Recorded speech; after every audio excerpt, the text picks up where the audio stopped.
While many cotton and soybean farmers find themselves in the lay-by phase of their crops, that is, after cultivation but before harvest, the plants themselves may not be out of danger. Growers who fail to properly clean out their sprayers may find disappointment come harvest. TWILA's Sabine partnered with LSU AgCenter weed scientist Daniel Stevenson to show you just how a little bit of the wrong herbicide left in sprayers could ruin a plant's yield potential. I almost call it a witch's hand, the type of injury that you'll see. At first glance, this cotton plant appears normal. However, when compared with cotton injured by just 10 gallons of 2,4-D left in a 1,000-gallon sprayer, the extent of the damage is revealed. LSU AgCenter weed scientist Daniel Stevenson explains. Will we see a yield reduction on this cotton? We may very well could, because you can see that the plant's not growing properly. And if you'll pan back toward the back, you'll see the difference between the non-treated cotton there in the back versus the treated cotton. It's quite apparent what the 2,4-D herbicide is doing to this particular cotton. In this extreme example, farmers can avoid similar crop damage by properly cleaning out spray tanks, hoses, and nozzles between applications of either 2,4-D or dicamba technologies. Stevenson says even though both technologies control weeds very well, farmers need to be on their P's and Q's when switching between herbicides and crops. Now, all you gentlemen and ladies who farmed prior to Roundup Ready crops in the 70s, in the 80s, early 90s, you're used to this. You remember when you used to switch from Cotoran and cotton to over to Metribuzin and soybeans, what you had to do to make sure it got out of the tank. The guys who were farming after the introduction of Roundup Ready crops, which I affectionately call them Roundup Ready babies, they're just used to spraying Roundup. They didn't even have to clean out their tank.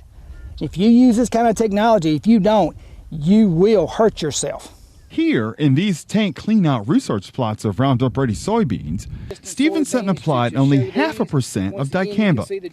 He illustrates what can happen if growers fail to properly decontaminate their tanks by leaving just 5 gallons of dicamba in a 1,000-gallon sprayer. See the typical injury with dicamba? You'll have some cupping, as you'll see here, where they'll cup down. If you look down the apical meristem, now these beans will be okay. They'll eventually survive. It'll be ugly, but let's pan around. I stopped spraying right here. Look at the difference in height of these soybeans versus these soybeans. That shows you what this application of 0.5% of dicamba did. So it basically stunts the growth. That's right. There's another clear symptomology of dicamba on soybeans. Stevenson's experiments measured the difference in crop damage in both cotton and soybeans sprayed with 5, 10, and 50 gallons of either dicamba or 2,4-D. As it relates to yield loss, Dr. Jim Griffin with the LSU AgCenter is in the process of correlating the extent of yield loss associated with the type of injury sustained to cotton and soybean plants due to tank contamination. And guys, it was interesting to see Dr. Stevenson compare the effects of 2,4-D in soybeans and in cotton during these trials. Now, how is the whole glyphosate-resistant weeds problem impacting what farmers have to do as far as putting stuff in their spray rigs and making sure they clean everything out? Well, what you have is you have stunted growth on some of the soybean plants and some lack of development, if you will, on some of the cotton plants. So it's very important that farmers take the time to rinse out their tanks and equipment properly before switching to a different chemical and when they spray over a different crop. All right, perfect. Thank you very much, Sabine.